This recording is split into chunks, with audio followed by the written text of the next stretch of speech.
really liked when you were talking about truth and patterns earlier, Greg, because and I've been thinking about this for a while, in QSI we talk about psyops and disinformation, misinformation campaigns, and we've been talking about that since day one, like a year and a half ago. But with this war, well, illusion of a war coming to an end, it's going to get kicked up multiple notches, even more than we've already seen before. And a lot of people's foundations are going to shake and some of them are going to crumble. Hmm. And the reason why they're going to crumble is because people are latching on too strongly to what they think is a truth, as opposed to letting whatever the universal truth is flow into them, which is, things that we're still in the process of discovering right now. And because of how certain things are shaking out, I can already see some really big moments coming.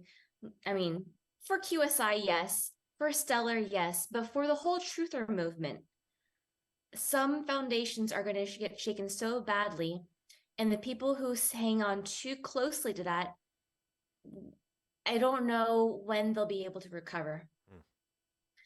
And so it's really important for people to remember this lesson that, Greg and Jaren are sharing with us today. Please go back, listen to the replay on this call, because it's going to be so important to remember this in a couple weeks from now.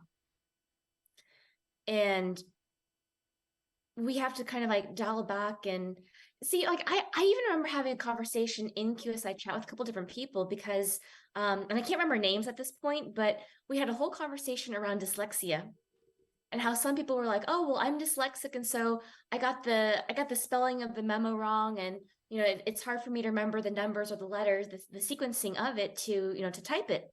I've always had trouble with spelling." And in this conversation, I was like, I actually have dyslexia too. I've had it since I was a little kid, and so because I know I have it, I have to go and edit back a lot of my writing all the time. Like if you see my posts, almost every single post, it's probably like 90% of my posts or even my comments have been edited because I made so many spelling mistakes in between. Um, or like, switching numbers and switching letters at the same time. But because I can do that, right, like I've been able to transmute my dyslexia into an empowerment. And how does that work? It's because when I look at opportunities, when I look at situations, I think about this is my first reaction to it. And maybe my interpretation was quote unquote misspelled. Maybe it was jumbled up like that. And so it forces me to keep looking at the situation going, ooh, what if I put the right letters or the right numbers in the right sequence? What would it look like then? So my mind is always churning and thinking about this is the situation that all these other people are thinking about, but how can I see it differently? And that's the reason why when I do my decodes or when I put my analyses together, whether it's a decode or whether it's putting, public proofs together, the process is the same for me.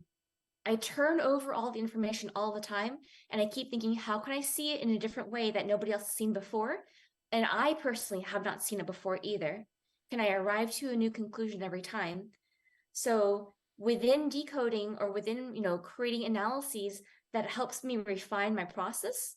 But even within operations, because like in my normal 3D role, I did a lot of management and operations.